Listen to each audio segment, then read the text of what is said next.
Queridos, nesse momento em que haveremos de expor a palavra de Deus, é muito importante nos lembrarmos que nós estamos numa série expositiva, não de um livro, mas de um tema geral. Um tema esse que é imprescindível para a Igreja Batista da Liberdade.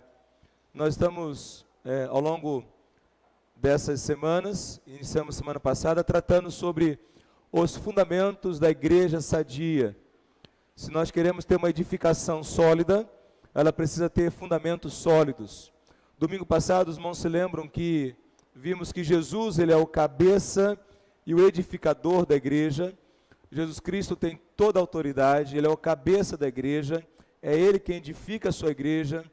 E hoje, nesta manhã, dando continuidade a essa série, quero convidar os amados irmãos a abrir a sua Bíblia na primeira carta de Pedro. Primeira carta do apóstolo Pedro. É muito importante, irmãos, antes de lermos o texto, iniciarmos a exposição, compreendermos que o apóstolo Pedro, ele escreveu a sua carta pouco tempo antes de eclodir a grande perseguição que haverá no Império Romano, perseguição essa suscitada pelo seu imperador Nero, no verão de 64. Essa carta foi escrita poucos meses antes de milhares de cristãos serem mortos, crucificados em cruzes pela cidade de Roma, queimados vivos. Foram tochas que o imperador usou. Sabemos, a história diz que Nero incendiou Roma e ele acusou os cristãos por esse incêndio. Então o apóstolo Pedro escreve essa carta pouco antes de eclodir essa grande perseguição que houve no primeiro século, a partir do ano 64, e Pedro aqui, ele escreve o texto, ele é inspirado por Deus. Esse texto é um texto que preparou a igreja daquela época, a igreja que está dispersa por uma vasta região, preparando-se para um momento de grande sofrimento, preparando-se para um momento de grande perseguição que viria sobre a igreja. E é muito importante entendermos, irmãos, então, que Pedro, a grande ideia desse livro é justamente encorajar os eleitos peregrinos a permanecerem firmes na graça de Deus em meio às oposições e aos sofrimentos. Ou seja, esta é uma carta altamente recomendável se você está sofrendo, se você está passando por perseguições em sua vida. Leia essa carta. Sem dúvida alguma, ela será um bálsamo para a sua vida. Então, quando Pedro escreve esta primeira carta, ele traz o encorajamento aos eleitos peregrinos, e esse encorajamento consiste justamente em permanecer firme na graça de Deus. E aí então, meus amados e queridos irmãos, o capítulo 2, do versículo 1 a 10, o apóstolo Pedro aqui vai mostrar que a igreja do Senhor, os peregrinos eleitos, eles precisam ser aqueles que anunciam as grandezas de Deus. Capítulo 2, versículo 1 a 10, o apóstolo Pedro ele vai mostrar exatamente isso, que nós, como peregrinos eleitos, somos encarregados de anunciar as grandezas do Deus que nos tirou das trevas para a sua maravilhosa luz. Então, o texto dessa manhã está dentro desse contexto maior.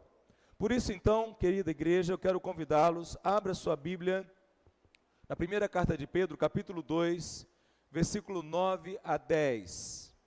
Do versículo 1 a 3, Pedro falou que a igreja precisa deixar as práticas pecaminosas e desejar a palavra de Deus e crescer em maturidade cristã. No versículo 4 a 8, Pedro, ele mostra que a igreja precisa se firmar em Jesus Cristo e oferecer a si mesmo como sacrifício espiritual a Deus. E agora no versículo 9 e 10, que nós vamos examinar neste momento, o apóstolo Pedro vai mostrar que a igreja é povo de Deus que anuncia suas grandezas. Esse é o ensinamento desta manhã. A igreja é povo de Deus que anuncia as suas grandezas. Assim então, irmãos, vamos orar. E após a oração leremos o texto e vamos examinar aquilo que Deus diz. Deus bendito, nosso amado Pai, fale conosco, Senhor, te suplicamos. Que o Teu Espírito Santo ilumine nossos pensamentos, ó Pai. Que Que a Tua palavra, ó Deus, possa ir no mais profundo do nosso ser, da nossa existência, Pai, nessa manhã, ajudando-nos, ó Pai, em todas as situações difíceis, em todas as agrúrias, ó Pai, em todos os sofrimentos que enfrentamos na vida. Ajuda-nos, ó Pai, a reconhecer nesse texto a visão do Senhor para a sua igreja, a visão do Senhor para a Igreja Batista da Liberdade, a visão do Senhor para a minha vida e para a vida de meus irmãos. É no nome do Senhor Jesus, ó Pai, que lhe suplicamos e oramos. Amém. Vamos lá então, irmãos, 1 Pedro capítulo 2, versículo 9 a 10, acompanhem com muita atenção. Pedro diz assim: vocês, porém, são povo escolhido, reino de sacerdotes, nação santa, propriedade exclusiva de Deus. Assim, vocês podem mostrar às pessoas como é admirável aquele que os chamou das trevas para a sua maravilhosa luz. Antes, vocês não tinham identidade como povo, agora são povo de Deus. Antes, não haviam recebido misericórdia, agora receberam misericórdia de Deus. Amados irmãos, é inconfundível aqui nesse texto desta manhã a visão de Deus para a igreja sadia. A visão de Deus para a Igreja Batista da Liberdade. Queridos, não é incomum quando chegamos a um estabelecimento comercial, seja este um estabelecimento comercial, financeiro ou até mesmo um prestador de serviço, e você vai ter estampado numa parede a declaração de visão daquele estabelecimento. Quais de vocês aqui já viram isso? Levante suas mãos para eu ter uma ideia. Quando você chega no estabelecimento, existe no mínimo um planejamento, um plano para aquela organização, você encontra ali essa declaração de visão. E, amados irmãos, a declaração de visão, ela é imprescindível para uma organização que sabe para onde está indo. Por exemplo, quando nós olhamos a declaração de visão da Petrobras, a declaração de visão da Petrobras diz assim: ser a melhor empresa de energia na geração de valor, com foco em óleo e gás, sustentabilidade, segurança, respeito às pessoas e ao meio ambiente. Uma declaração muito clara naquilo que diz respeito em ser a melhor empresa de energia na geração de valor. Quando olhamos para a declaração de visão da Cacau Show, quem conhece a Cacau Show? É gostoso? Quem gosta dos doces dela? Estou fazendo aqui merchandising, mas não é nem seu propósito não. A declaração de visão deles diz assim: ser a maior e melhor rede de chocolates finos do mundo. Veja que declaração interessante, ela joga aquela instituição para o futuro. Quando olhamos para a declaração de visão da Coca-Cola, nós temos irmãos aqui que sem dúvida consomem Coca-Cola, e até trabalham na Coca-Cola, não é? E a declaração da Coca-Cola diz assim: ser líder total de bebidas, gerando valor econômico, social e ambiental sustentável, gerenciando modelos de negócios inovadores e ganhadores, com os melhores colaboradores do mundo. É impressionante, irmãos, percebemos o quanto que o mundo é sensato no que diz respeito a pensar estrategicamente, a olhar para o futuro. E ainda uma última declaração de visão de uma instituição financeira, a XP Investimentos. A sua declaração de visão diz assim: ser o maior e melhor grupo financeiro do Brasil, mudando a cultura de investimento no país. Amados irmãos, a visão transforma. A visão, ela impulsiona, ela mostra o futuro desejado. A declaração de visão no mundo corporativo é altamente relevante porque serve de referência para a direção que aquela instituição está seguindo, o futuro que ela almeja alcançar. Quando nós pensamos na visão, a visão, ela dá a direção do futuro que a empresa almeja alcançar. A visão mostra aonde se quer chegar e traz os objetivos de longo prazo. A visão, ela também orienta nas ações, nas aspirações para o futuro. A visão, ela motiva os integrantes e líderes a irem além e ajudar a empresa a conquistar grandes realizações. Portanto, sabemos do valor que uma visão tem para uma instituição. E assim, então, meus amados irmãos, no mundo corporativo, esse recurso, essa ferramenta administrativa, ela é muito utilizada, e sabemos que quem dá a visão para um estabelecimento, para uma instituição, é o dono daquela instituição, ou é o CEO, ou é aquela equipe, ou é o conselho daquela empresa, mas sempre é o cabeça que dá a visão. Entendam isso. A visão, ela vem daqueles que têm os cargos estratégicos, são aqueles que pensam estrategicamente, olham para o futuro, de modo que essa instituição, essa organização, ela seja conduzida em unidade para que esse futuro seja uma realidade. E aqui, meus amados irmãos, quando nós pensamos na Igreja Batista da Liberdade, quando nós pensamos em nossa igreja, que igreja? Qual é a visão de Deus para a igreja? Quem dá a visão para a igreja é Deus. Ao contrário do mundo corporativo, que quem dá a visão é o dono, é o cabeça daquela instituição, na igreja o cabeça é Jesus Cristo. E a visão vem do Deus triuno. É Ele quem dá a visão de futuro para a igreja. É Ele quem mostra o caminho que a igreja tem que seguir. É Deus quem diz o que a igreja tem que ser e o que ela precisa fazer. Essa série, meus amados irmãos, os fundamentos da igreja sadia, é fundamental para a Igreja Batista da Liberdade nesse novo tempo, nessa nova época em que a igreja caminha para ser e fazer a vontade de Deus. Portanto, é Deus quem define a visão da sua igreja, é Deus quem determina o futuro de sua igreja, Ele é o dono, Jesus Cristo é o cabeça, é Ele quem manda, é Ele quem tem toda a autoridade, é Ele que é o Senhor de nossas vidas. Então, o texto dessa manhã, queridos e amados irmãos, é tão importante porque nos ajuda a entender, a reconhecer, a identificar, a perceber qual é a visão de Deus para a sua igreja. Antes de entrarmos propriamente na exposição dos versículos que lemos, um outro exemplo de visão de Deus para a igreja é a igreja de Corinto.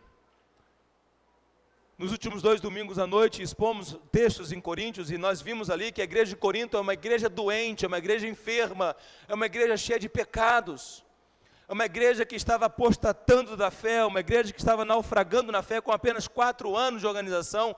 Rapidamente ela deixou a palavra da cruz. Então, quando Paulo escreve à igreja em Corinto, amados irmãos, é impressionante como Paulo, no versículo 2 do capítulo 1, ele mostra a visão de Deus para a igreja de Corinto, naquele contexto em que a igreja estava se decompondo. E a visão de Deus para a igreja de Corinto, naquele cenário de apostasia, era o seguinte. Olha aí, 1 Coríntios 1, 2. Observe, irmãos, como que Deus ele é claro, como que Deus ele não deixa dúvidas a sua visão para a igreja. E aqui serve de exemplo para aquilo que vamos trabalhar nessa manhã. O apóstolo Paulo diz assim, o texto é inspirado. A igreja, 1 Coríntios 1, 2, a igreja de Deus em Corinto, aos, o quê? Santificados em Cristo Jesus, chamados para serem santos, com todos os que em todo lugar invocam o nome de nosso Senhor Jesus Cristo, Senhor deles e nosso. Visão. A visão vem do alto, a visão vem de Deus, é Deus quem diz qual é a visão da sua igreja.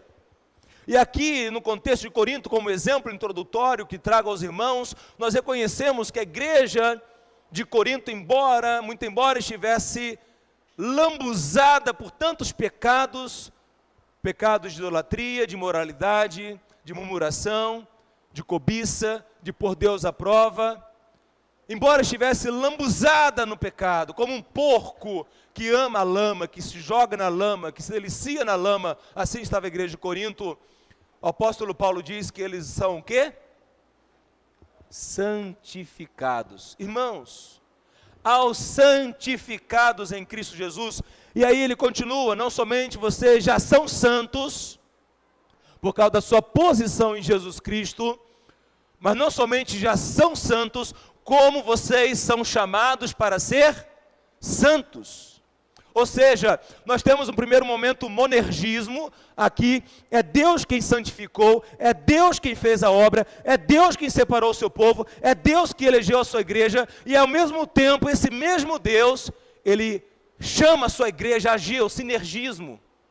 A responsabilidade humana não anula a soberania de Deus, ou seja, a igreja de Jesus Cristo, na visão de Deus, a igreja de Corinto, naquele contexto, olha, vocês já são santos e são chamados para serem santos, essa é a visão.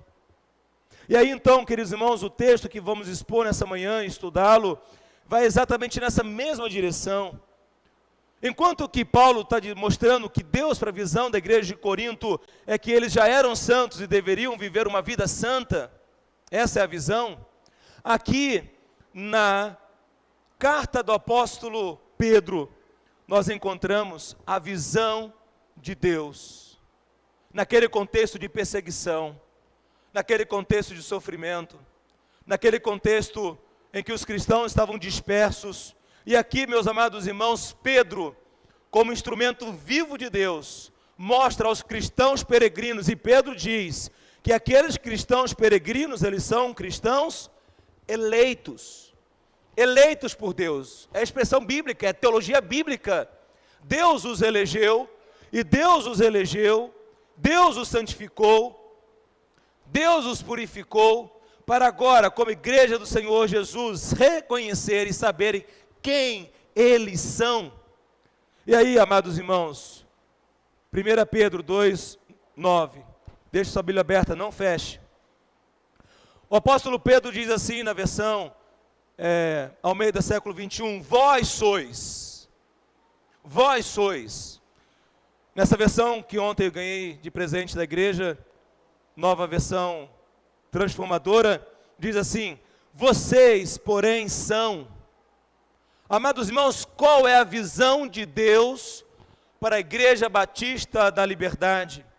Como Deus vê a sua igreja, como Deus deseja que a sua igreja ela se desenvolva, o que Deus quer de nós. Então ele diz assim, vocês, porém, são.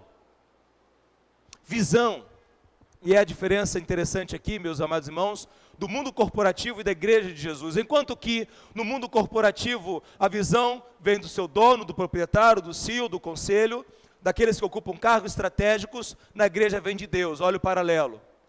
Não vem de homens, não são homens que definem a visão da igreja, é Deus que define. Deus, ele utiliza para isso, portanto, o pastor, para dar a visão e a condução da igreja. E aí, o que é interessante observar, que enquanto que no mundo corporativo, a declaração de visão é uma coisa que aquela instituição almeja ser e ainda não é. Percebem? Almejam ser o que ainda não são. Eles estão sendo conduzidos nessa direção. Eles desejam ser isto. Ainda não são. Ainda não alcançaram. No mundo corporativo. Mas na igreja de Jesus, nós já alcançamos. Nós já somos. Nós já nos encontramos nessa realidade. Porque é Deus quem faz. E isso é tão precioso, meus amados irmãos, porque olha para o texto. Olha a visão de Deus. O que é que nós somos?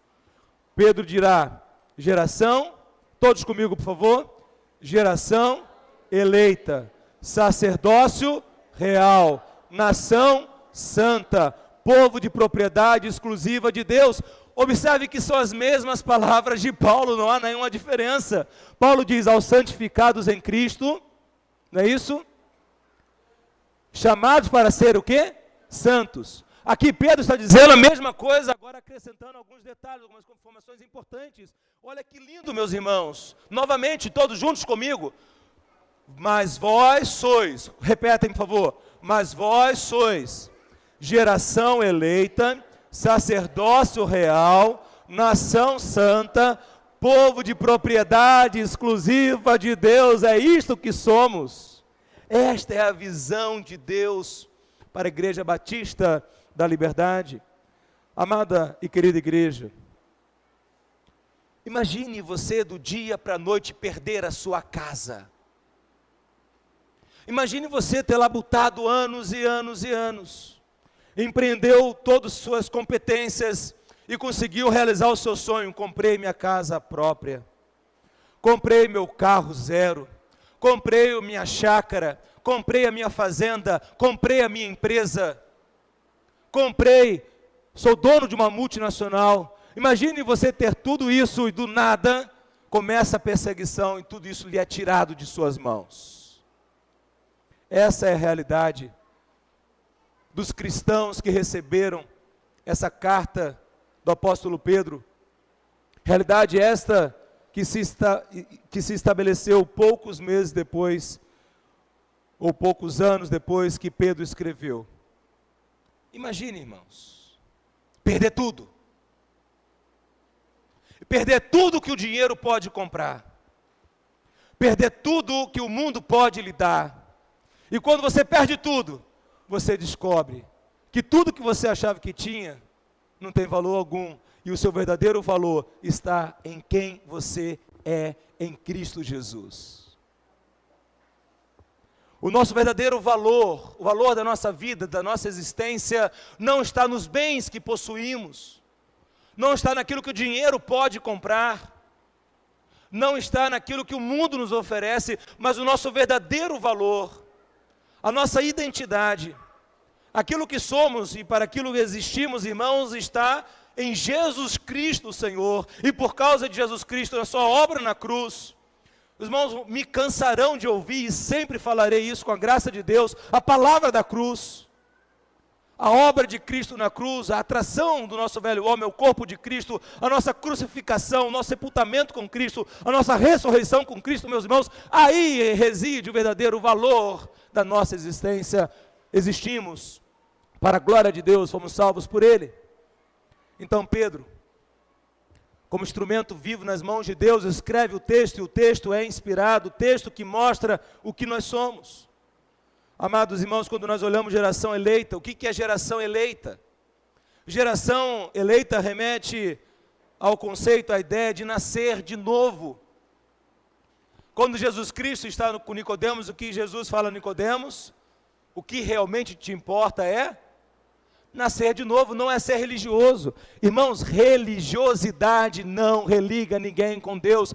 Religião não cumpre seu objetivo humano de religar o homem a Deus.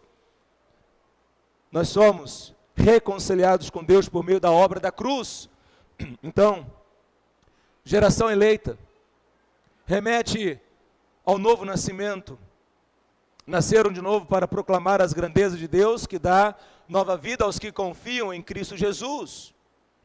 O segundo título aqui é sacerdócio real. Nós não precisamos de mediadores humanos para chegar na presença de Deus o Pai. Nós não temos a intercessão de Maria, nós não temos a intercessão de um pastor, nós não temos a intercessão de um santo católico, nós não temos a intercessão de um Buda, de um Dalai Lama, de seja lá quem for, que líder for. Nós não temos isso e não precisamos disso, porque nós temos livre acesso ao Pai pela obra de Cristo Jesus na cruz. Meus irmãos, essa semana meu coração doeu, quando no carro, vindo à igreja, passei por uma rádio e ouvi uma pessoa orando. Falei, parece que é crente. E aí aquela pessoa orando a Maria, a cegueira espiritual, a firme crença de que Maria é mediadora, intercessora entre o homem e Deus. Irmãos, Maria não nos conhece, Maria não conhece nenhuma criatura humana fora da sua época. Ela foi salva por Jesus Cristo. Ela não é intercessora, ela não é imaculada. Quantas pessoas com sinceridade, uma fé sincera, acreditam na intercessão de Maria? Aquilo doeu meu coração. Porque a cegueira espiritual em nossos dias é gritante, até mesmo nos próprios evangélicos. Eu preciso que o pastor ore, porque se o pastor orar, Deus vai ouvir, porque Deus, ele tem mais intimidade com Deus do que eu. Que isso, irmãos? O mesmo pecado que os católicos cometem, nós evangélicos cometemos quando nós acreditamos que se aquele irmão orar, Deus vai ouvir. É o mesmo pecado, é o mesmo erro.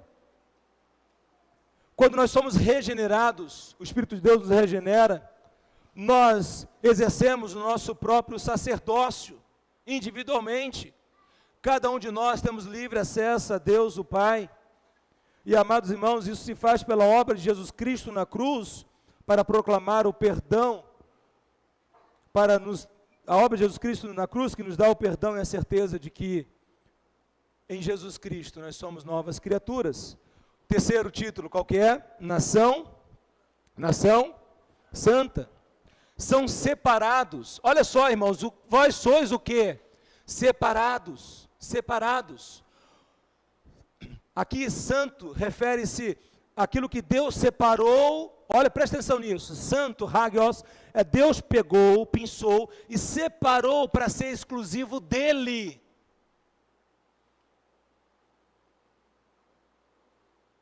O que a palavra de Deus nos mostra é que nós somos separados para vivermos como um povo que não está mais debaixo do domínio do pecado. E agora podem viver para a glória de Deus. Ou seja, irmãos, pense na mordomia cristã. Pense na mordomia do seu tempo, na mordomia do seu corpo, na mordomia do seu trabalho, na mordomia dos seus bens, na mordomia dos seus dons, talentos, habilidades. Queridos, preste atenção nisso. Tudo que você tem, tudo que você é, se não está sendo utilizado para a glória de Deus, para anunciar as grandezas de Deus, nós estamos pecando. Quais são os seus talentos? Deus é glorificado no uso dos seus talentos pessoais. Deus é glorificado no modo como você usa o seu dinheiro. Ah, pastor, quem manda no meu dinheiro sou eu. Por quê? Porque eu trabalhei e conquistei. Ok, mas a mordomia cristã ensina o quê? Que Deus tem que ser glorificado no modo como nós usamos o dinheiro. Deus tem que ser glorificado no modo como nós usamos o tempo. Por quê, irmãos? Nação santa, nação separada, é nação de Deus. Deus está sendo glorificado como você está usando o seu corpo. Deus está sendo glorificado como você está vivendo a vida, porque, meu amado irmão, em nome de Jesus, clame ao Senhor nesse momento: Senhor, sonda o meu coração, vê se há em mim algum caminho mau e guia-me pelo caminho eterno. Sabe por quê, queridos e amados irmãos? Nós temos que estar atentos, porque vivemos nesse mundo como se pertencêssemos a este mundo. Como você está usando o seu tempo? Como você está usando o seu corpo? Como você está usando, no seu trabalho? Como você está usando os seus bens? Como você está usando os seus dons, talentos e habilidades? Porque, querido irmão, Deus quer que no exercício da nossa mordomia cristã, sejamos servos obedientes. Obedientes. Olha, nação santa. Os seus pensamentos são santos. Os seus sentimentos são santos. As suas atitudes são santas. Do que você tem que se arrepender nessa manhã? Quais pecados você precisa confessar a Deus? Quais são as atitudes que você precisa abandonar? Quais são os seus gostos, as suas predileções que não glorificam a Deus e você tem que deixar de lado? Pense nisso. Porque nação santa é visão de Deus. É a mesma situação da igreja em Corinto. E agora, qual é o último título que Pedro usa? Povo, todos comigo? Povo de propriedade exclusiva de Deus. Olha que lindo, irmãos. Eu sou exclusivo de Deus. Eu pertenço a Deus. Eu existo para a glória de Deus.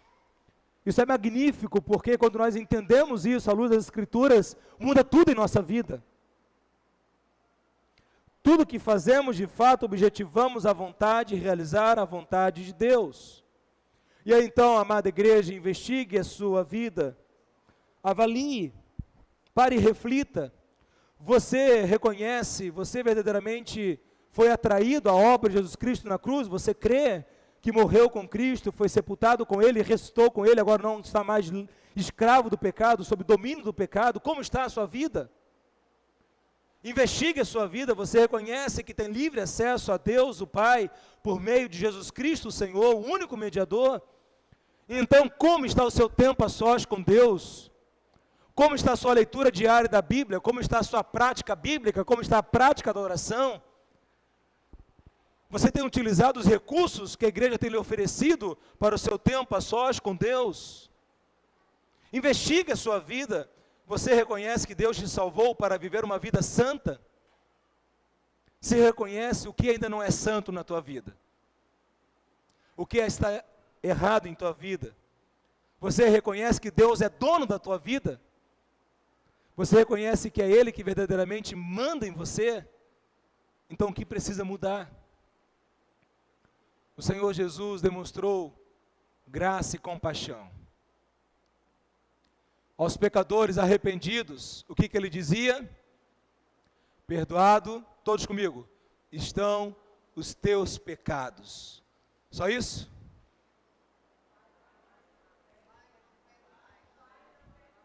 Exatamente. É que eu e você, é o que nós precisamos fazer. Não podemos ter dúvida do perdão de pecados. Nós não somos um povo que vive com culpa.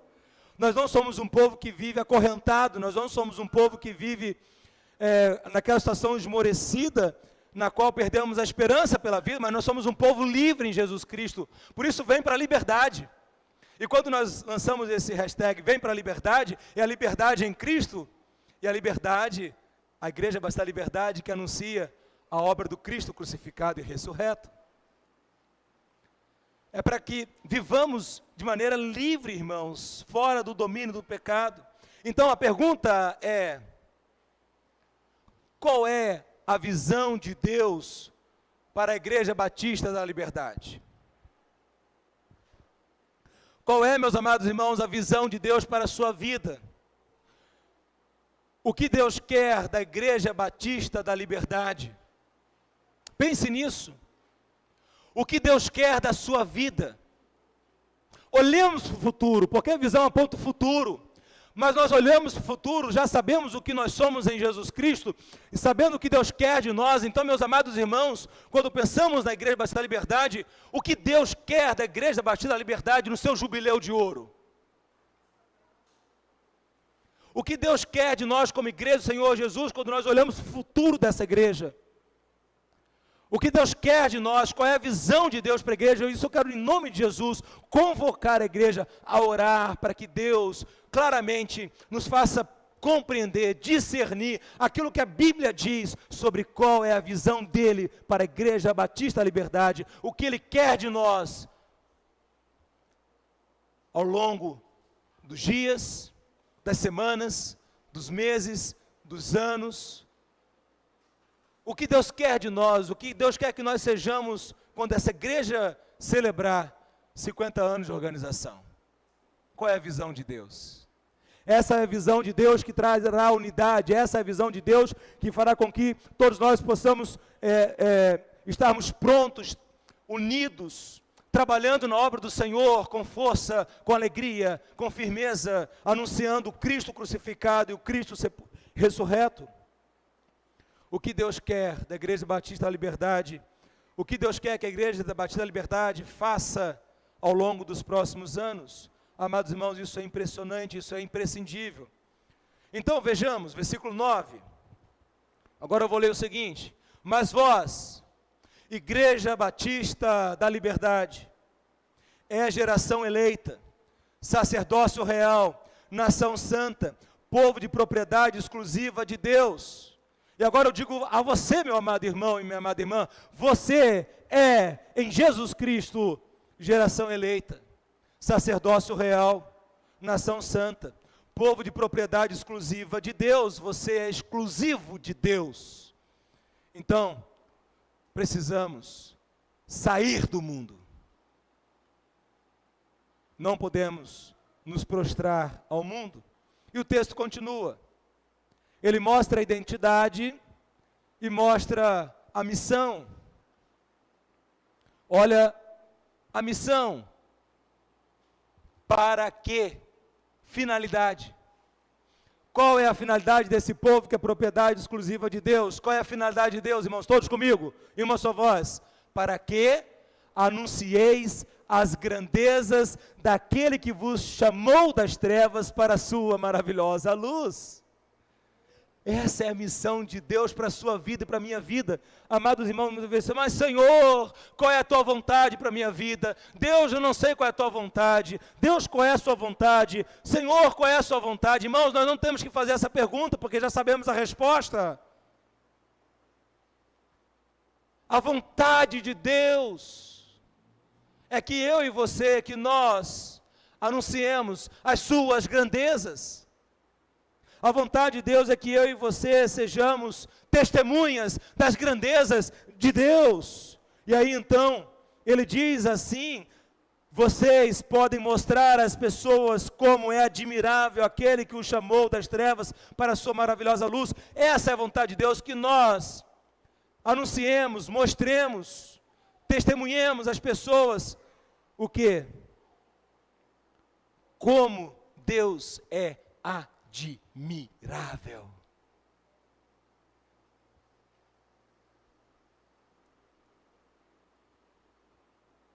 O Senhor Jesus é admirável para você, meu irmão? Deus, Ele é admirável. Observem bem que só pode reconhecer que Deus é admirável aquele que nasceu de novo. É aquilo que Paulo disse aos Colossenses, disse aos Efésios também, mas aos Colossenses especificamente ele fala que nos tirou, nos transportou do reino das trevas para a sua maravilhosa luz. E aí aquela canção belíssima do Projeto Sola, Colossenses 1, é muito linda. Quem ainda não conhece o Projeto Sola, ouça essa música, Colossenses 1, exatamente mostrando essa obra que Deus fez, essa obra monergística, essa obra de Deus em nós, para a glória dEle, para que anuncieis as grandezas daquele que vos chamou das trevas para a sua maravilhosa luz. Irmãos, quem é que nos chamou?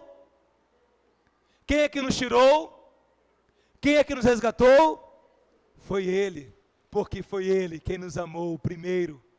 Quando eu e você o odiávamos, quando eu e você não queríamos saber de Deus, quando eu e você achávamos chato essa coisa de Deus, de igreja, de Bíblia, o Senhor falou: eu o amei antes da fundação do mundo. Ele pega, nos tira e traz para o reino do seu Filho amado. Olha que belíssimo, meus amados irmãos. Colossenses 1, 13, 14 fala assim. Abra sua Bíblia aí, Colossenses 1, 13, 14.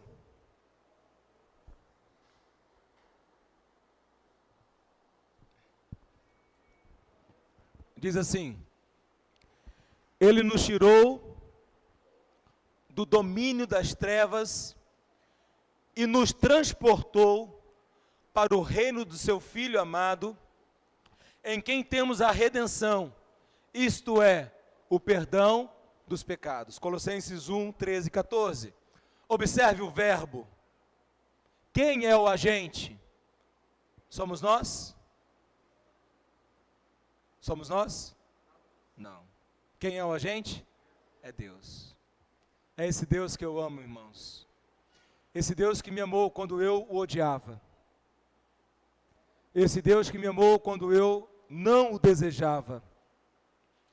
Esse Deus que me amou, mesmo sendo eu miserável pecador. Amados irmãos, esse é o glorioso Evangelho de Jesus Cristo. E aí então, olha que impressionante, voltando para 1 Pedro capítulo 2, é tão lindo perceber que Pedro está trabalhando com essa igreja que vai passar por muito sofrimento. E aí, no capítulo 2, versículo 1 a 3, Pedro vai mostrar exatamente isso, que uma vez que nós fomos transportados do reino das trevas para o reino de Deus, Uma vez que o nosso velho homem foi crucificado com Cristo, sepultado com Cristo, ressuscitamos com Cristo, e agora somos novas criaturas, mas, amados irmãos, ainda existe a carne pecaminosa. Nós não somos mais escravos do pecado.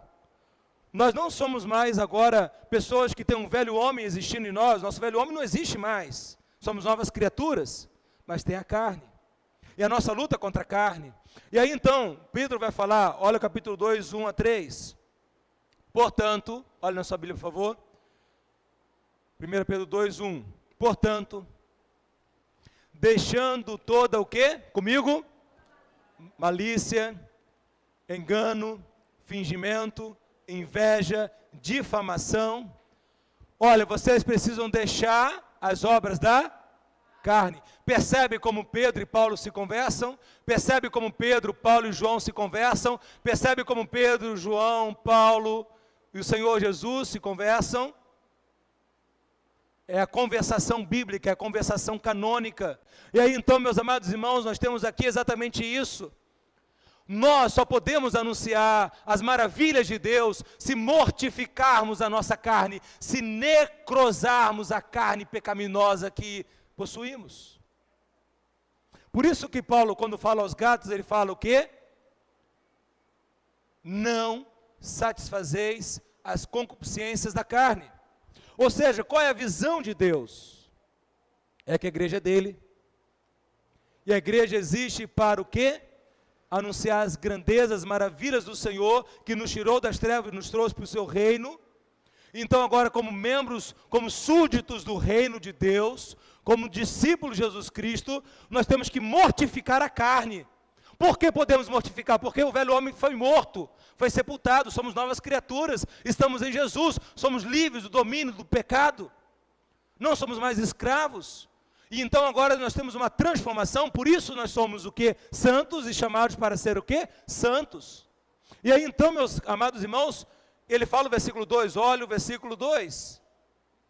Qual a palavrinha aí? Desejai. Falem comigo, desejai. Vontade. É a volição humana. É a vontade. Eu e você, como povo de Deus, precisamos ter vontade. Precisamos ter desejo. Precisamos ter atitude. Para quê? Desejar o quê? Ele diz o quê? O puro leite espiritual, como bebês recém-nascidos, a fim de crescerdes por meio dele para a salvação, se é que já provardes que o Senhor é bom. E qual é o puro leite espiritual, meus irmãos? É a palavra da cruz. É a palavra de Deus. Nós precisamos desejar ardentemente a palavra do Senhor, precisamos desejar conhecer mais a Deus e fazer a sua vontade. Precisamos, como bebê recém-nascido. É tão bonito e é tão belo ver uma criança ser amamentada. Amados irmãos, recordo-me quando a Vivian nasceu, depois a Sofia, e aquele bebê tão frágil, cheio de vida, quando desejava o leite materno. É tão lindo ver um bebê ansiando pelo leite materno. Assim como um bebê anseia pelo leite de sua mãe, nós, eu e você, precisamos ansiar, desejar pelo puro leite espiritual. Nós precisamos ansiar, desejar, amados irmãos, nos alimentarmos todos os dias da palavra de Deus, colocá-la em prática em nossas vidas, praticar a palavra, praticar a oração, porque sem isso não há transformação. E aí então, Pedro, ele vai exatamente mostrar isso, a fim de... Então, eu preciso o quê? Deixar o quê que eu tenho que deixar? O pecado. Dê nome aos seus pecados. Arrependa-se dos seus pecados. Dê fruto digno de arrependimento. Eu preciso então deixar meus pecados. Eu preciso então o quê? Desejar. Desejar o quê? A palavra de Deus. Eu preciso praticar a palavra de Deus. E então, quando eu deixo meus pecados e pratico a palavra de Deus, pratico a oração, qual é o resultado? Olha para o texto. Olha para o texto. A fim de crescerdes Amados irmãos, vejam aqui a questão da maturidade cristã, o crescimento espiritual, o crescimento cristão, a fim de crescerdes por meio dele para a salvação, se é que já provastes que o Senhor é bom. Então, meus amados e queridos irmãos, eu e você, cada um de nós temos que ter entendimento dessas verdades. Por isso que quando Paulo escreve aos Romanos, Romanos capítulo 6, versículo 6, ele diz assim: sabendo isto, que foi crucificado com ele o nosso velho homem, para que o corpo do pecado seja destruído, e não sirvamos o pecado como escravos. Então, para que eu anuncie as maravilhas de Deus, aí você pode falar: pastor, eu estou na igreja há tanto tempo, e para mim a igreja se tornou um lugar chato.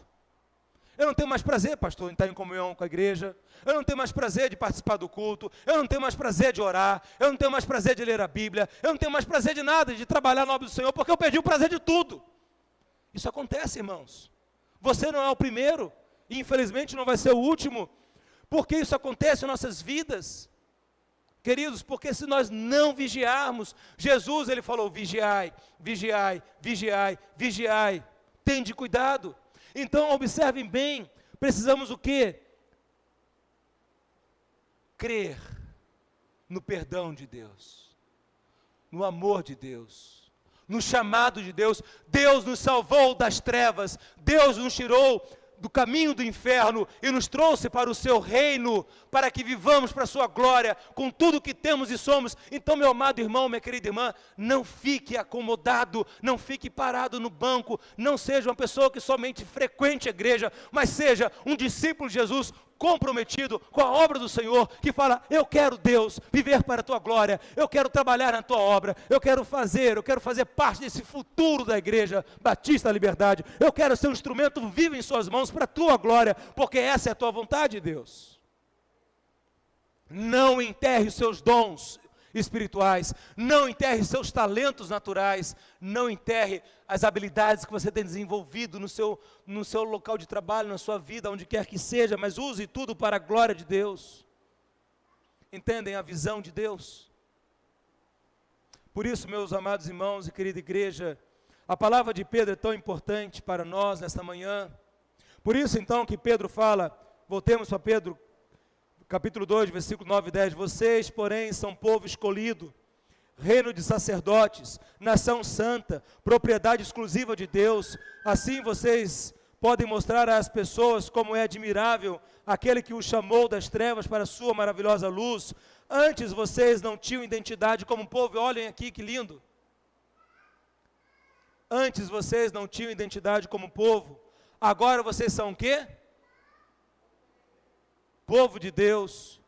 Antes não haviam recebido misericórdia, agora receberam misericórdia. Amados, nós somos um povo de Deus, nós somos um povo cheio da misericórdia de Deus, então nós temos que anunciar as grandezas de Deus. As grandezas de Deus, desse Deus admirável, desse Deus maravilhoso que nos tirou das trevas, nos trouxe para o seu reino.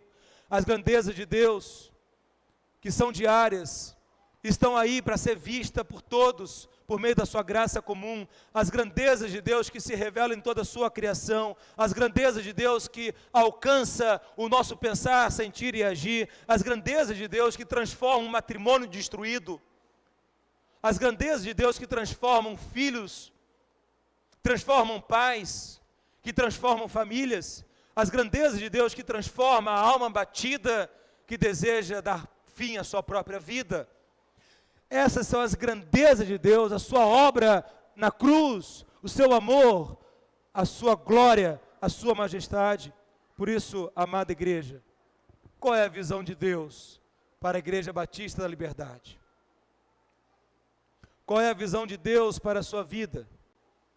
O que Deus quer da Igreja Batista da Liberdade nos próximos anos? Onde Deus quer que nós cheguemos no jubileu de ouro?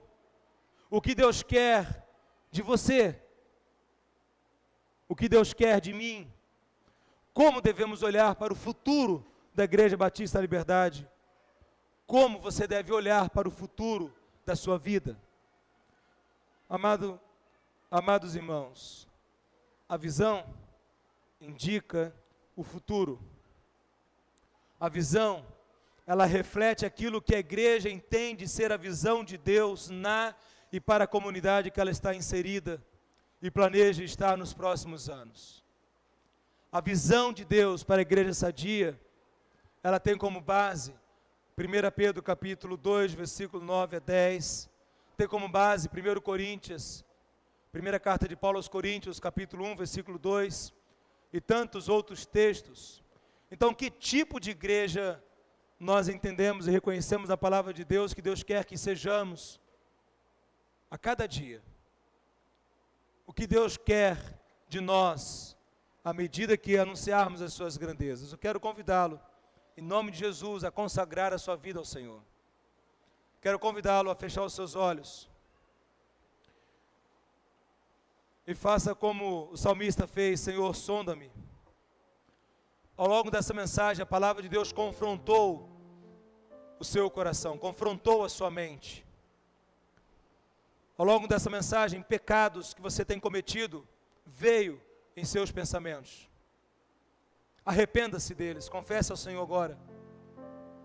Peça a Deus perdão dos seus pecados. Dê frutos dignos de arrependimento. Mude de atitudes. Mude na maneira de pensar, de sentir e agir. Consagre a sua vida ao Senhor nesse momento. E fale: Deus, me usa para a tua glória. Diga isso ao Senhor agora: Deus, me usa. Eu quero ser um instrumento vivo em suas mãos para a tua glória. Eu quero poder, Senhor, anunciar as suas grandezas aonde quer que eu esteja, na minha casa, no meu local de trabalho, na minha escola, com os meus irmãos. Eu quero, Deus, fazer discípulos de Jesus Cristo para a glória do teu nome. Vamos orar. Senhor, nosso Deus, nosso Pai, primeiramente, ó Pai, declaramos que estamos maravilhados com as tuas grandezas. Quão admirável é o Senhor e as suas obras. A ti, ó Deus, somente seja dada toda a honra, toda a glória, todo o louvor pelos séculos dos séculos. Senhor Deus, nosso amado Pai, suplicamos, ó Pai querido, que sejamos discípulos de Jesus sadios. Ó Deus, que sejamos discípulos humildes, que não sejamos orgulhosos, que não sejamos teimosos, que não sejamos, ó Pai, discípulos que desconsiderem a tua palavra, mas encontre, ó Pai, o verdadeiro perdão, o verdadeiro amor, o verdadeiro consolo em Jesus, nosso Salvador. Ó Deus, consagramos nossa vida ao Senhor para, de fato e verdade, na mordomia de nossa vida, em tudo que temos e somos, seja tão somente por louvor da tua glória. Ajuda-nos, ó Pai, abre os nossos olhos, para que possamos enxergar aquilo que não enxergamos. Abre os nossos olhos, ó Pai, para que haja quebrantamento de corações, para que haja arrependimento, para que haja perdão, para que haja, Deus, uma nova vida segundo a tua palavra. Assim eu lhe suplico, ó Pai, agora que o teu amor, que a graça e a paz do nosso Senhor e Salvador Jesus Cristo e as doces consolações do teu Santo Espírito sejam com o seu povo, hoje e para todo sempre. Amém.